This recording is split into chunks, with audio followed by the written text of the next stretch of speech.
요한의 제자들이 이 모든 일을 그에게 알리니 요한이 그 제자 중 둘을 불러 주께 보내요. 오실 그이가 당신이 오니이까 우리가 다른 일을 기다리오리이까 하라. 그들이 예수께 나아가 이르되 세례 요한이 우리를 보내어 당신께 여쭈어보라고 하기를 오실 그이가 당신이 오니까 우리가 다른 일을 기다리오리이까. 마침 그때 예수께서 질병과 고통과 및 악귀 들린 자를 많이 고치시며 또 많은 맹인을 보게 하신지라. 너희가 가서 보고 들은 것을 요한에게 알리되 맹인이 보며 못 걷는 사람이 걸으며 나병 환자가 깨끗함을 받으며 귀먹은 사람이 들으며 죽은 자가 살아나며 가난한 자에게 복음이 전파된다 하라. 누구든지 나로 말미암아 실족하지 아니하는 자는 복이 있도다. 요한이 보낸 자가 떠난 후에 예수께서 무리에게 요한에 대하여 말씀하시되 너희가 무엇을 보려고 광야에 나갔더냐? 바람에 흔들리는 갈대냐? 그러면 너희가 무엇을 보려고 나갔더냐? 부드러운 옷 입은 사람이냐? 보라, 화려한 옷을 입고 사치하게 지내는 자는 왕궁에 있느니라. 그러면 너희가 무엇을 보려고 나갔더냐? 선지자냐? 옳다. 내가 너희에게 이르노니 선지자보다도 훌륭한 자니라. 기록된 바 보라, 내가 내 사자를 내 앞에 보내노니 그가 내 앞에서 내 길을 준비하리라 한 것이 이 사람에 대한 말씀이라. 내가 너희에게 말하노니 여자가 낳은 자 중에 요한보다 큰 자가 없도다. 그러나 하나님의 나라에서는 극히 작은 자라도 그보다 크니라. 모든 백성과 세리들은 이미 요한의 세례를 받은지라. 이 말씀을 듣고 하나님을 의롭다 하되 바리새인과 율법 교사들은 그의 세례를 받지 아니하므로 그들 자신을 위한 하나님의 뜻을 저버리니라. 이 세대의 사람을 무엇으로 비유할까? 무엇과 같은가? 비유하건대 아이들이 장터에 앉아 서로 불러 이르되 우리가 너희를 향하여 피리를 불어도 너희가 춤추지 않고 우리가 곡하여도 너희가 울지 아니하였다 함과 같도다. 세례 요한이 와서 떡도 먹지 아니하며 포도주도 마시지 아니하매 너희 말이 귀신이 들렸다 하더니 인자는 와서 먹고 마시매 너희 말이 보라, 먹기를 탐하고 포도주를 즐기는 사람이요 세리와 죄인의 친구로다 하니 지혜는 자기의 모든 자녀로 인하여 옳다함을 얻느니라. 오늘 누가복음 7장 18절부터 35절의 내용을 보면요, 예수님이 오실 그이가 주님인지를 묻는 세례 요한에게 자신의 행적을 전하라고 이야기를 하시죠. 이유가 다른 것이 아닙니다. 기준, 도대체 네가 기다리고 있는 그 기준이 무엇인가를 확인하기 위함입니다. 또 여자가 낳은 자 중에 요한보다 큰 자가 없다고 예수님께서 말씀해 주시죠. 그러면서 예수님은 이 세대 사람들을 비유로 하나 설명을 해줘요. 무엇을 해도 반응하지 않는 이들과 같다. 그러면서 어린아이 놀이에 대한 문화를 이야기해 주거든요.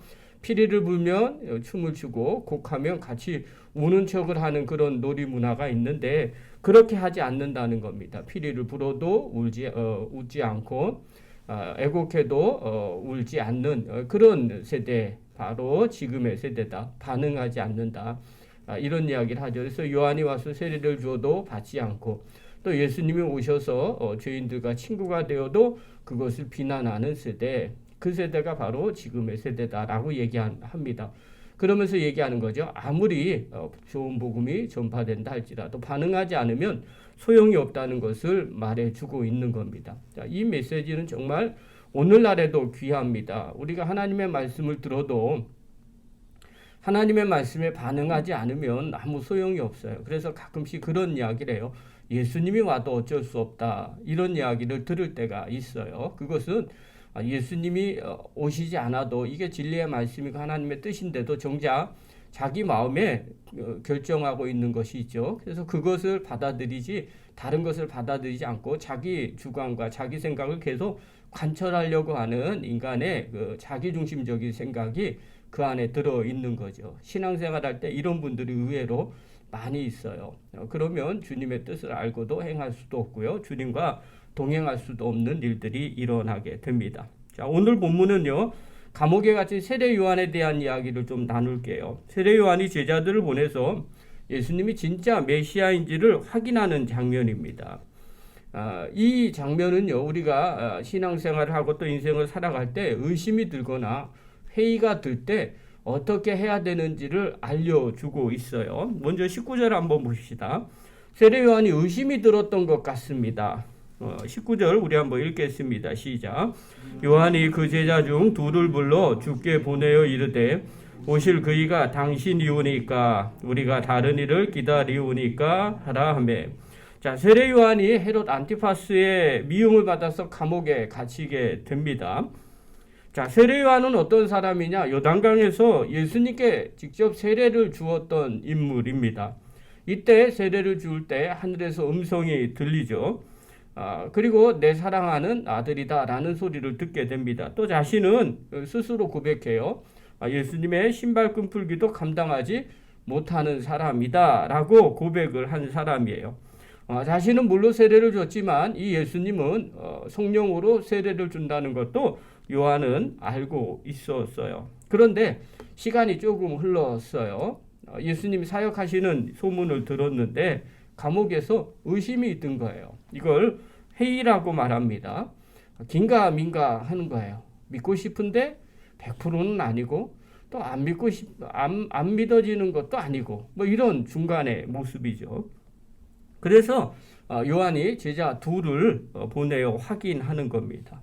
왜 2명이냐라고 물어보면 유대인의 관습이에요. 유대인들은요, 법적인 증언을 할 때 항상 혼자 증언하지 않고 2명 이상이 증언을 합니다. 그래서 둘씩 예수님도 짝지어 보내셨어요. 전도를 하러 갈 때. 그때도 그런 원리예요. 옆에 있는 사람 힘을 북돋워 주려고 2명씩 보냈다 이런 해석을 하는데 사실 그런 것들은 부수적인 거고요. 정말 중요한 것은 유대사에 있어서 내가 어떤 증인을 쓸 때, 증거할 때 옆에 반드시 2명 이상의 증인이 있어야 됩니다. 그래서 이 말이 사실입니다라는 걸 확인하기 위해서 2명 이상이 꼭 보내게 되죠. 그래서 2명씩 둘씩 짝을 지어 보낸 겁니다. 그러니까 세례 요한도 마찬가지예요. 제자 둘을 보냈다는 것은 예수님의 말이 신빙성 있고 확실히 있는 증인 2명을 확인시키는 거죠. 그래서 두 사람이 와서 예수님에 대해서 이야기하는 것, 답변하는 것을 요한이 듣고 싶은 거죠. 자, 그래서 세례 요한의 제자들이 예수님께 찾아와서 세례 요한의 질문을 전해줍니다. 오실 그이가 당신입니까? 아니면 우리가 다른 이를 기다립니까? 이때 예수님께서 이렇게 대답을 하세요. 21절과 22절이에요. 우리 한번 읽겠습니다. 시작. 마침 그때 예수께서 질병과 고통과 및 악기 들린 자를 많이 고치시며 또 많은 맹인을 보게 하신지라. 예수께서 대답하여 이르시되 너희가 가서 보고 들은 것을 요한에게 알리되 맹인이 보며 못 걷는 사람이 걸으며 나병 자가 깨끗함을 받으며 귀먹은 사람이 들으며 죽은 자가 살아나며 가난한 자에게 복음이 전파된다 하라. 뭐라고 얘기하냐면요, 예수님께서 맹인이 보고 못 걷는 사람이 걷고 나병 자가 깨끗함을 받고 귀먹은 사람이 들으며 죽은 자가 살아나고 가난한 자에게 복음이 전파된다고 하라, 이렇게 이야기를 해요. 아니 그냥 너무 쉽게 그래 내가 메시아다, 내가 오실 그이다 이렇게 말해주면 편하잖아요. 그런데 그렇게 하지 않냐고 이런 얘기들을 설명을 해줍니다. 자, 그러면 이게 무슨 의미가 있겠죠?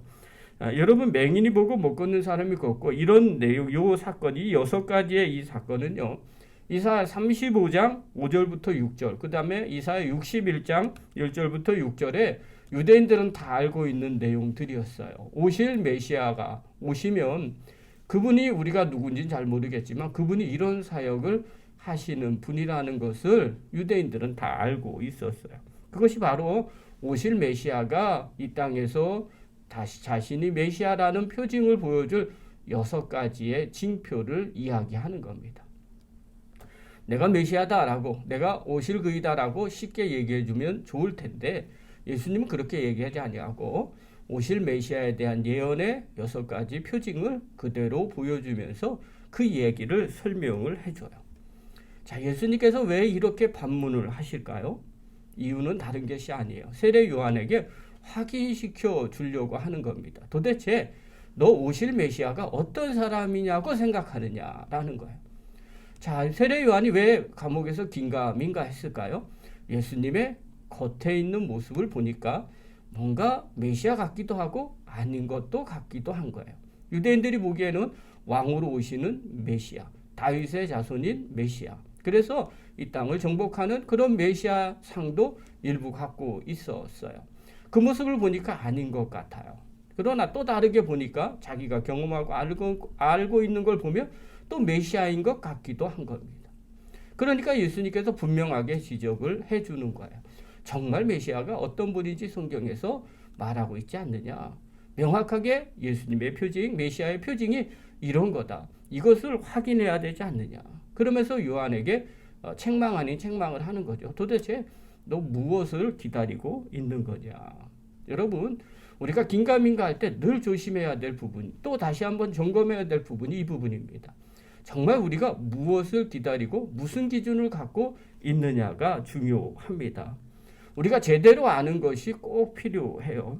메시아를 기다리면 메시아가 어떤 분인지를 정확하게 아셔야 됩니다. 그래서 예수님께서 이 말씀으로 가르쳐 주신 거예요. 그러면서 뒤이어서 제자들에게도 동일하게 이런 질문을 하십니다. 24절 한번 보십시오. 24절 읽겠습니다. 시작. 요한이 보낸 자를 떠난 후에 예수께서 무리에게 요한에 대하여 말씀하시되 너희가 무엇을 보려고 광야에 나갔더냐? 바람에 흔들리는 갈대냐? 너 광야에 나간 이유가 뭐냐? 이렇게 명확하게 질문하죠. 자, 우리가 광야에 나가서 무엇을 봐야 될까요? 광야에 나가면 많은 갈대가 있어요. 그 흔들리는 갈대를 보러 광야에 나간 거냐? 그럼 그 사람은 광야에서 그 갈대만 보게 되는 거죠. 왜 광야에 명확하게 나갔느냐? 그러면 그 다음 얘기를 해요. 좋은 옷을 입은 사람을 찾으려고 광야에 나갔느냐? 그럼 잘못 나간 거다. 그것은 왕궁에 가면 좋은 옷 입은 사람들이 많이 있다는 거예요. 자, 광야에 나간 이유가 뭐냐? 너희들 선지자를 보러 나간 것 아니냐? 그러면 무엇을 어떻게 봐야 되느냐? 선지자가 어떤 사역을 해야 되는지를 봐야 되는 거 아니냐? 갈대 보지 말고, 그리고 좋은 옷 입은 사람 찾지 말고, 선지자란 선지자가 무슨 일을 하는지를 봐야 되지 않느냐? 그 말을 해주는 거예요. 메시아가 이 땅에 오셨어요. 무슨 메시아가 어떤 일을 하는 사람인지를 봐야 메시아인지 알 수 있게 된다는 거죠. 오늘 우리도 마찬가지예요.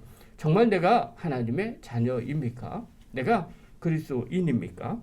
또 예수님을 나의 구주로 모시고 사는 사람들입니까? 그러면 우리가 이 땅에서 무슨 삶을 살아가야 할까요? 우리가 구원받은 하나님의 자녀라고 한다면, 또 천국의 백성이 되었다고 한다면 이 땅에서 어떻게 사는 것이 잘 사는 것일까요? 겉모습만 보는 것이 중요한 것이 아닙니다. 우리의 신앙의 경력만을 얘기하는 것이 중요한 것이 아닙니다. 정말 중요한 것, 우리가 그렇게 그리스도인답게 사는 것, 천국 백성답게 사는 것, 이것이 정말 중요한 거죠. 세상에서도 마찬가지예요. 내가 무엇이 되었다면 거기에 걸맞는 삶을 살아가는 것, 그리고 그 삶을 통해서 그 사람을 평가를 해야 되겠죠. 여러분, 우리가 이 땅에서 잘 먹고 잘 사는 것이 정말 중요합니다. 그러나 더 중요한 것, 우리가 천국을 위해서 어떤 삶을 살고 있는가, 또 이 땅에서 주님을 위해서 어떤 삶을 살고 있는가, 세상의 빛과 소금의 역할을 감당하는 삶을 어떻게 살고 있는가, 그것을 점검하셔야 됩니다. 그 모습이 곧 나의 정체성이 됩니다. 오늘 요한이 예수님을 긴가민가 했던 이유가 바로 여기에 있어요. 주님이 하시는 사역에 관심을 두지 아니하고 다른 것에 관심을 두면 정말 오실 메시아를 잊어버리게 되는 거죠. 우리도 마찬가지입니다. 우리가 어디에 관심을 둬야 되는지, 오늘 영상을 보시는 귀한 성도 여러분, 또 함께 예배드리는 귀한 성도 여러분, 또 마음에 새기시고 우리의 정체성을 다시 한번 붙잡고 거기에 걸맞는 삶을 살아가는 믿음의 종이 되기를 간절히 축원합니다. 기도하겠습니다.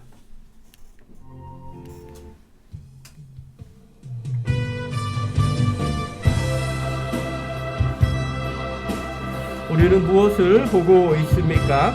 정말 주님 하신 일들을 보고 주님이라고 고백하고 있습니까? 우리가 하나님의 자녀로 어떻게 살고 있습니까? 거기에 걸맞는 삶을 살아가는 믿음의 성도들 되게 해달라고 기도하십시오. 또 우리 교회가 그런 교회 되게 해달라고 기도하십시오. 두 배 봉을 놓고 기도하시고요. 임원들 자신이 맡은 사명 잘 감당할 수 있게 해달라고 우리 다 같이 통성으로 기도하겠습니다. 기도합시다. 하나님 아버지 은혜를 감사드립니다. 주님께서 오늘 저희들에게 귀한 은혜 베풀어 주시고 이 시간 하나님 거룩한 전에 나와 기도하고 간구하게 하시는 은혜 감사드립니다. 무엇을 보려고 광야에 나갑니까? 흔들리는 갈대를 봅니까? 아버지 하나님 좋은 옷을 입은 사람들을 보러 갑니까? 아닙니다. 광야에서는 선지자를 만나러 갔습니다. 그가 바로 세례 요한입니다. 우리가 메시아를 기다립니다. 어떤 일을 하는 분이 메시아입니까? 또 메시아가 어떤 분입니까? 우리가 분명하게 알게 하시고 그것에 관심을 두는 믿음의 종들이 되게 하여 주시옵소서. 우리가 구원받은 하나님의 자녀가 되었습니까? 이제 어떻게 살아야 되겠습니까? 또 아버지 하나님 우리의 삶이 어떤 삶이 되어야 되겠습니까? 아버지 하나님 날마다 그곳에 우리의 정체성에 관심을 두고 그곳에 맞게 살아가는 믿음의 거룩한 성도들이 다 될 수 있도록 주님께서 도우시고 인도하여 주시옵소서. 두 배 공연에 도락하여 주시옵소서. 아버지 하나님 준비된 영혼 찾고 만나는 일에 수고하게 하여 주시옵소서. 하나님 귀한 영혼들 주님께서 인도하여 주시고 하나님 나라가 확장되는 역사가 일어나게 하여 주시옵소서. 임원들 자신이 맡은 사명들이 있습니다. 잘 감당할 수 있도록 인도하여 주시고 하나님 앞에서 사람 앞에서나 인정을 받는 믿음의 귀한 성도들이 다 될 수 있도록 성령님 인도하여 주시옵소서. 아버지 하나님 은혜의 은혜를 더하여 주시기 원합니다. 오늘도 영광 가운데 있게 하시고 주의 능력 가운데 있게 하여 주시고 오늘 한 날도 승리하는 한 날 될 수 있도록 주님께서 도우시고 인도하여 주시옵소서.